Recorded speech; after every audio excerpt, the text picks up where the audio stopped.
Monsieur, bonsoir et bienvenue dans ce journal. Le président de la République, chef de l'État, Issou Mahamadou, effectue à partir de ce dimanche 12 janvier 2014 une visite privée en France, suivie d'une visite officielle à Singapour. Le chef de l'État est accompagné au cours du déplacement sur Singapour, notamment de Bazoum Mohamed, ministre d'État, ministre des Affaires étrangères, de la coopération, de l'intégration africaine et des Nigériens à l'extérieur, Amadou Boubacar Sissé, ministre d'État, ministre du Plan, de l'Aménagement du territoire et du développement communautaire, Seydou Sidibé, ministre directeur du cabinet du président de la République, Alma Omarou, ministre du Commerce et de la promotion du secteur privé, Habi Mahamadou Salissou, ministre de l'Urbanisme et du Logement, Wassanki Boukari, ministre de l'Hydraulique et de l'Assainissement, Saleh Seydou, ministre des Transports, Ali Iliassou, ambassadeur du Niger à Singapour.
À l'occasion de la célébration du Mouloud, les communautés chrétiennes catholiques du Niger, à travers un message livré par l'archevêque de Niamey, souhaitent une bonne fête à la communauté musulmane de notre pays.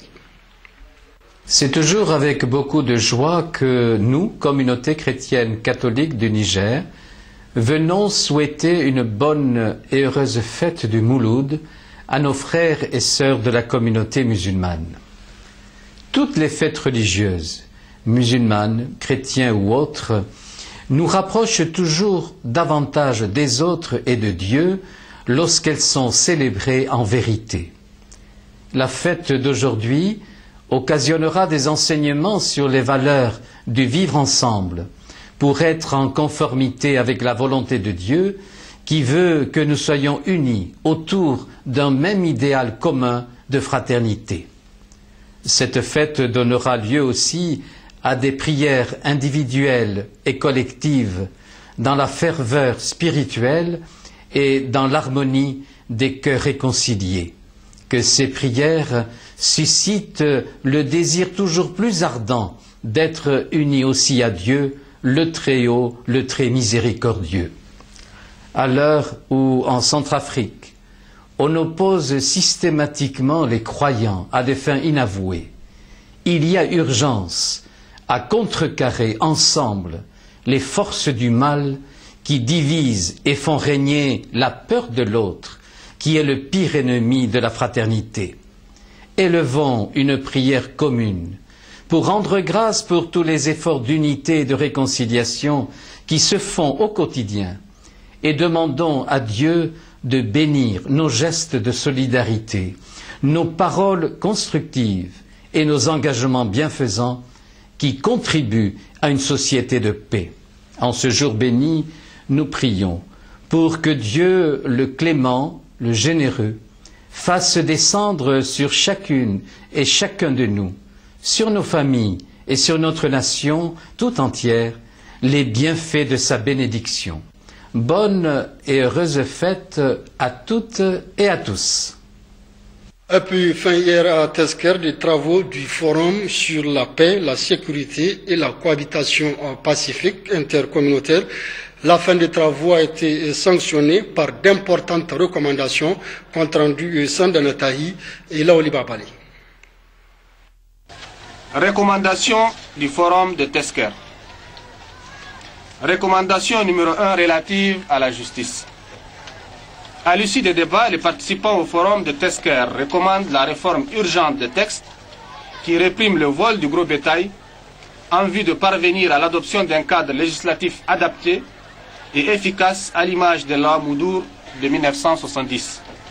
En outre, compte tenu du sentiment de révolte aboutissant souvent à des actes de violence du fait de l'inéquité flagrante de certaines décisions de justice, le forum recommande plus de probité de la part des juges et de célérité dans le traitement des dossiers. Recommandation numéro 2 sur la sécurité. Pour une lutte efficace contre le vol du gros bétail et une meilleure sécurité de façon générale, les participants au forum de Tesker recommandent le retour des pelotons de forces de défense et de sécurité en nombre et en qualité dans toute la zone pastorale et ce dans un maillage géographique bien étudié avec une dotation en moyens conséquents. Ainsi, des campagnes périodiques de récupération d'armes illicites pourraient être organisées avec plus d'efficacité. Recommandation numéro 3 relative à l'administration. Compte tenu de la spécificité de la zone pastorale, les participants au forum de Tesker renouvellent le souci souvent exprimé par les populations nomades de doter ces zones d'une administration proactive, animée par un personnel expérimenté au fait des réalités locales. Par ailleurs, les participants au forum rappellent l'urgence d'adapter le schéma actuel de décentralisation aux exigences et spécificités des zones pastorales. Recommandation numéro 4 relative aux secteurs sociaux de l'école. Les participants au forum de Tesker recommandent le respect de la carte scolaire en évitant la création fantaisiste d'écoles, ce qui permettrait une utilisation efficiente des moyens et un meilleur encadrement pour éviter une dispersion préjudiciable à la qualité de l'enseignement. De la santé. Prenant en compte l'accès difficile de la ville de Tesker et les difficultés rencontrées lors des évacuations sanitaires, les participants au forum de Tesker recommandent l'érection du CSI de Tesker en hôpital de district et le doter d'une ambulance tout-terrain. De l'emploi enfin, considérant que le chômage des jeunes est un facteur d'insécurité, le forum recommande de leur offrir le maximum d'opportunités d'emploi dans les nouvelles compagnies pétrolières opérant dans la zone, ainsi que dans les sociétés et services sous-traitants avec celles-ci. Fait à Tesker le 11 janvier 2014. Clôture également cet après-midi à Niamey de l'atelier sous-régional sous le thème Les enjeux de la crise nord-malienne pour les journalistes ouest-africains. C'est le ministre de la Communication qui a présidé la cérémonie. Reportage Sen Soumaïla Ibrahim et Souf Suleiman. 3 jours durant, notre pays a abrité l'atelier sous-régional sur la question du terrorisme et de la paix en général. Il s'agit d'un séminaire de formation sur les enjeux de la crise nord-malienne pour les journalistes ouest-africains qui ont reçu un soutien financier de l'International Négoce. Nul doute que les journalistes paraissent comme les moins concernés de prime abord par ce phénomène et pourtant, par le simple fait que ces crises sont une matière pour les journaux, pour les radios et télévisions, par le simple fait que le journaliste appartient à un environnement et à une époque aussi, il ne peut se vanter d'être hors de toutes ces zones de turbulence. Incontestablement, il vit la même peur que les autres, partage les mêmes émotions que ses semblables. La récente exécution de 2 de nos confrères dans le Nord Mali illustre bien que le journaliste peut même être victime d'un conflit très loin de sa patrie. Mieux, à l'issue de ces 3 jours de formation, les journalistes venus du Burkina Faso, du Mali, de la Mauritanie, du Niger et du Nigeria ont touché du doigt une question qui tient à cœur les autorités des pays concernés. Il me plaît ici de rappeler L'engagement personnel du président de la République, chef de l'État Mahamadou Issoufou, dans la résolution de la crise malienne et d'une manière générale dans la recherche de la paix en Afrique et dans le monde. Mesdames, Messieurs, chers participants, soyez-en rassurés, le gouvernement de la République du Niger, sous l'impulsion du Premier ministre Brigitte Rafini, continuera à multiplier les initiatives pour la pacification totale de notre sous-région, car, comme le dit un adage en Hausa, Zaman Lafiya Yahi Zama Dan Sarki.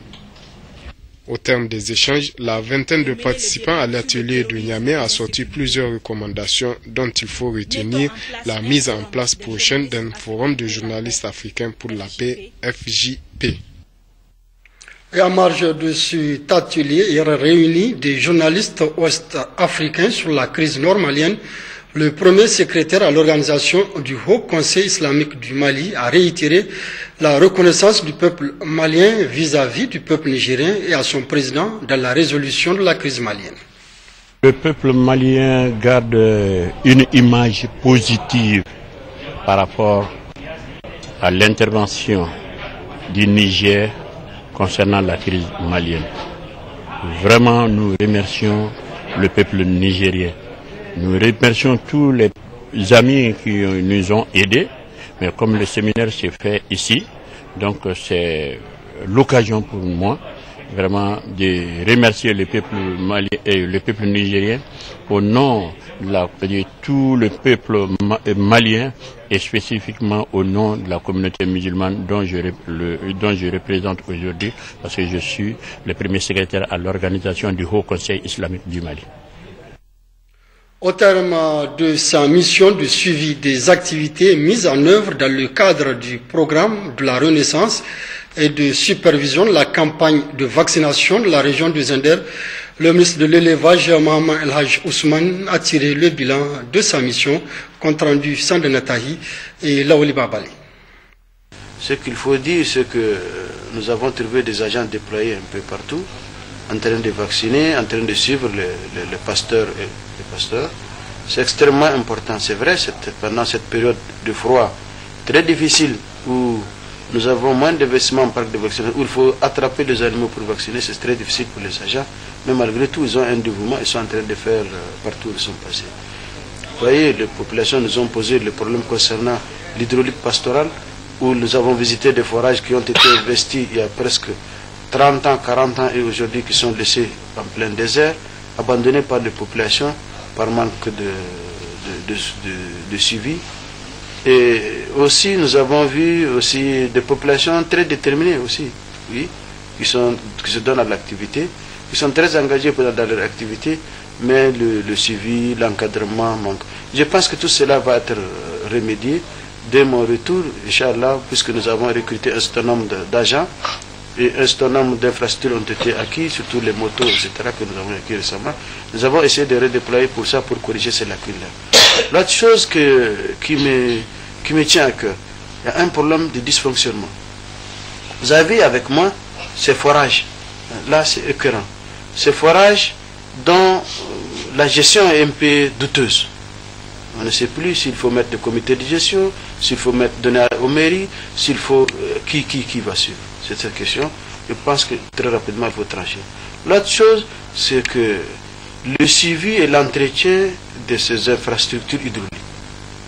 L'hydraulique pastorale relève du ministère de l'hydraulique qui ne parcourt pratiquement pas ce terrain-là. Nous sommes tout le temps sur le terrain, nous voyons, mais nous n'avons pas la gestion de l'hydraulique pastorale. Cette question, je crois qu'une fois au retour, on posera au niveau du gouvernement pour voir très rapidement comment on peut prendre cette question de la gestion de l'hydraulique pastorale. Poursuivant, lui, sa mission de visite de terrain, le ministre de la Santé publique est arrivé hier à Maradi, où il a été accueilli à Tessawa. Ce déplacement entre dans le cadre de la surveillance de l'épidémie de choléra déclarée dans cette région fin décembre 2013. Les détails avec nos reporters Ibrahim Hassimisso et Sanoussi Garba. En matière de politique sanitaire, le premier axe visé par les autorités de la 7e République à travers la Renaissance du Niger est de réduire la mortalité et la morbidité en particulier au niveau des groupes vulnérables, notamment par l'accélération de l'atteinte des OMD liées au secteur santé. Beaucoup d'efforts ont été fournis dans le domaine. Témoigne ce déplacement du ministre de la Santé publique qui se situe dans le cadre spécifique de la surveillance de l'épidémie de choléra déclarée il y a environ une vingtaine de jours.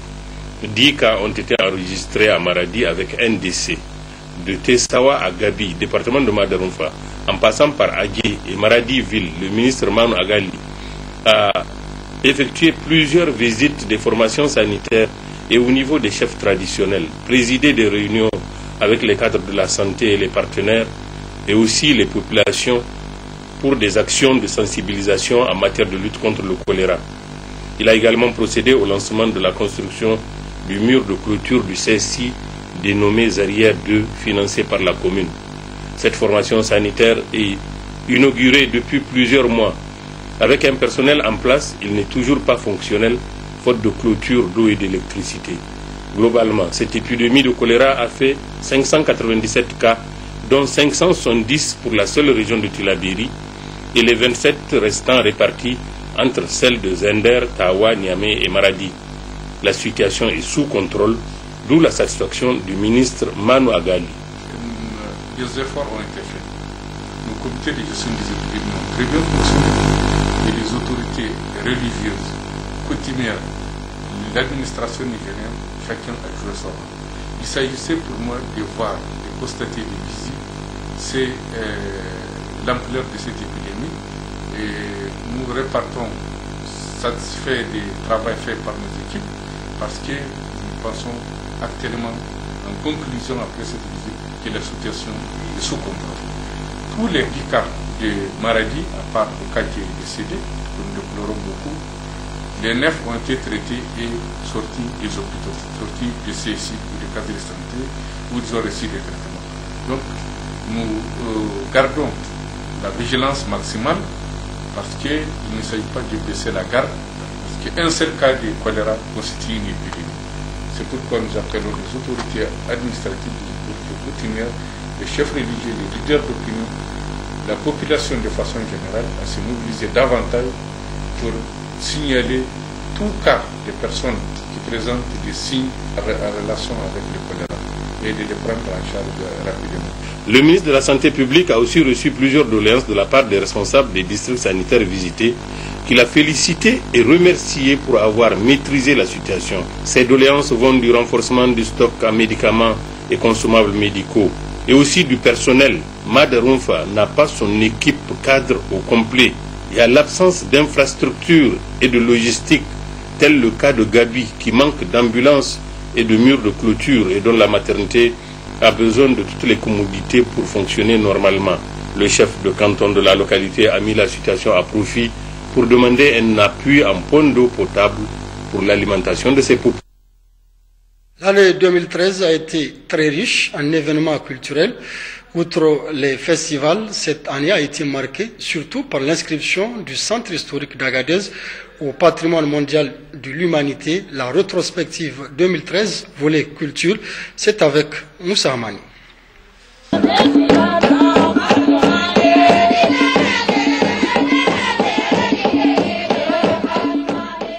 Le festival de l'Aïr, cette grande manifestation culturelle nigérienne, était une des activités culturelles majeures de l'année 2013.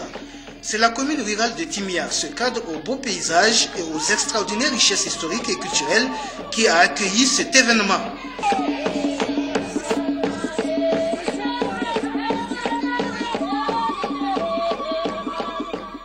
La revalorisation de la culture touareg et le renforcement de la cohésion sociale et de la paix ont été les principaux thèmes de cette grande rencontre culturelle.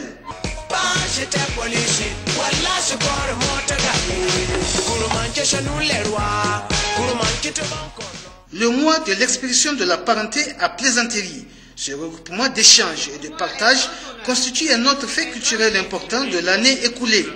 Ce grand rendez-vous du donner et du recevoir qui a accueilli les comédiens des 8 régions de notre pays et ceux de la sous-région a donné l'opportunité aux comédiens de dévoiler leurs talents afin d'édifier le public sur l'origine et l'importance des différents liens de parenté existants entre les ethnies de notre pays.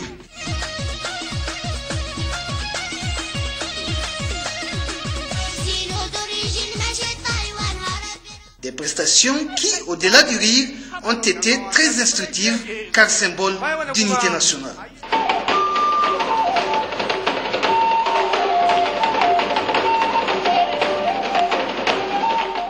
Le FESKIAO, ou du moins le Festival scientifique et culturel des clubs UNESCO universitaires de l'Afrique de l'Ouest, a aussi dominé l'actualité culturelle de l'année 2013.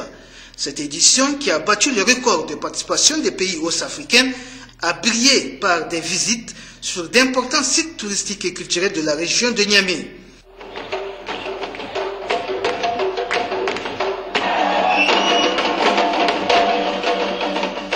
Elle a été surtout marquée par les magnifiques productions sur scène de ses étudiants, des activités culturelles à travers lesquelles ils apportèrent leur contribution à la promotion de l'intégration africaine et à la revalorisation de leurs cultures respectives. Le FIMA, le Festival international de la mode africaine, a rendu hommage à l'ancien président sud-africain Nelson Mandela, symbole de la lutte contre l'apartheid en Afrique du Sud et de l'unification de l'Afrique. Cette édition tenue à Niamey et placée sous le signe de la paix a permis aux créateurs des 5 continents de démontrer leur génie créateur, mis en valeur par la beauté et l'élégance des mannequins.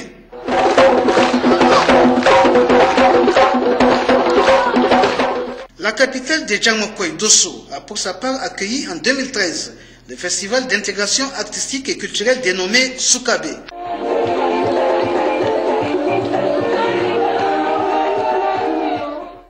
Ce festival, qui a réuni les enfants des 8 régions du Niger et ceux de la sous-région invités, ont émerveillé la population dossolaise et alentours à travers des sketchs, des chants et des danses mettant en relief la protection des droits des enfants.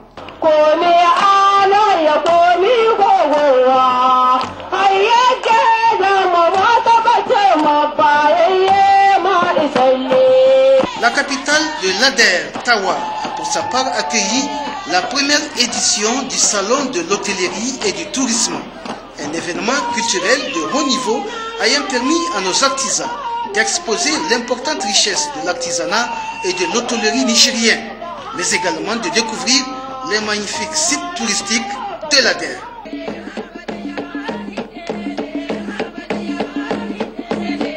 La cuire salée, cette grande rencontre d'éleveurs tenue dans la légendaire ville d'Ingal, était placée sous le thème « Sécurisation des systèmes pastoraux pour un développement harmonieux et durable de la zone pastorale ».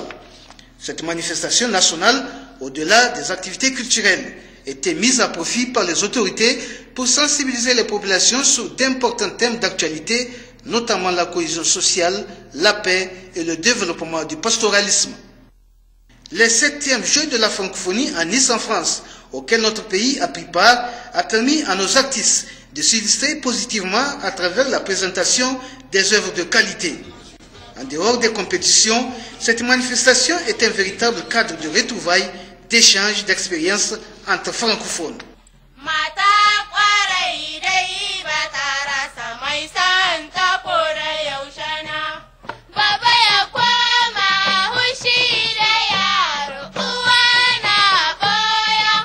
La rétrospective des festivals nationaux des années 80 était une autre manifestation culturelle tenue l'an dernier à Niamey.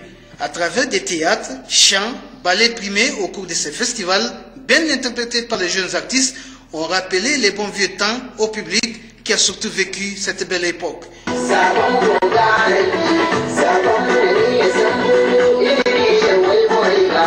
L'année 2013, c'est également la 8e édition du Salon international de l'artisanat pour la femme sa femme, placée sous le thème « L'artisanat féminin haut de gamme, compétitif et profitable à l'économie africaine ». Cette grande rencontre culturelle et artistique dont la région phare est Zander a permis à nos artisans de dévoiler leur savoir-faire. D'excellentes œuvres très bien appréciées par le public et soutenues par les autorités nigériennes. Et ceci en vue de promouvoir davantage l'artisanat nigérien. Sa femme, édition 2013, c'est aussi le dépistage volontaire du VIH-Sida, mais également la remise des prix d'excellence aux artisans ayant produit de belles œuvres, ainsi qu'aux différents acteurs ayant fait de cet événement une réussite.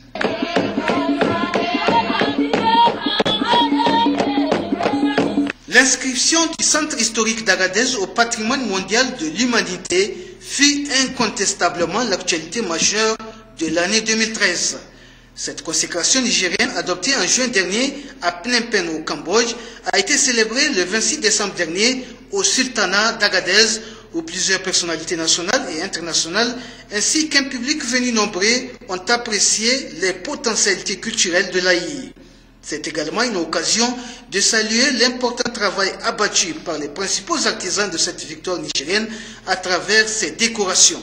L'inauguration de la plaque consacrant cette inscription du centre historique d'Agadez au patrimoine mondial de l'UNESCO et la visite sur certains sites restaurés ou en pleine restauration était à l'ordre du jour de cette cérémonie.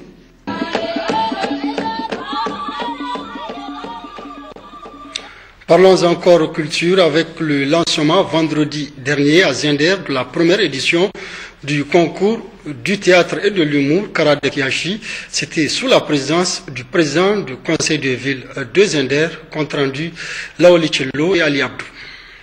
Le théâtre, mais aussi le Wassankara que les autorités municipales projettent de réhabiliter avec l'appui de Orange Niger et une initiative du gouvernement de la 7e République sous la conduite éclairée de son Excellence Elhadji Issoufou Mahamadou, président de la République, chef de l'État.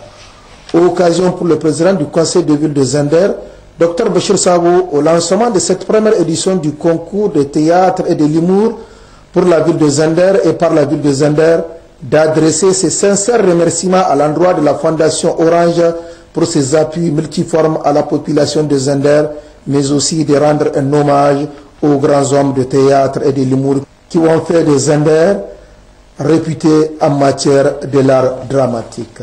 Pour sa part, le secrétaire général de la Fondation Orange, Roni Alassane, a rappelé la vocation première de son institution qui est celle de fournir des services de communication à la fois modernes et simples dans les meilleures conditions, contribuant ainsi au développement économique et social.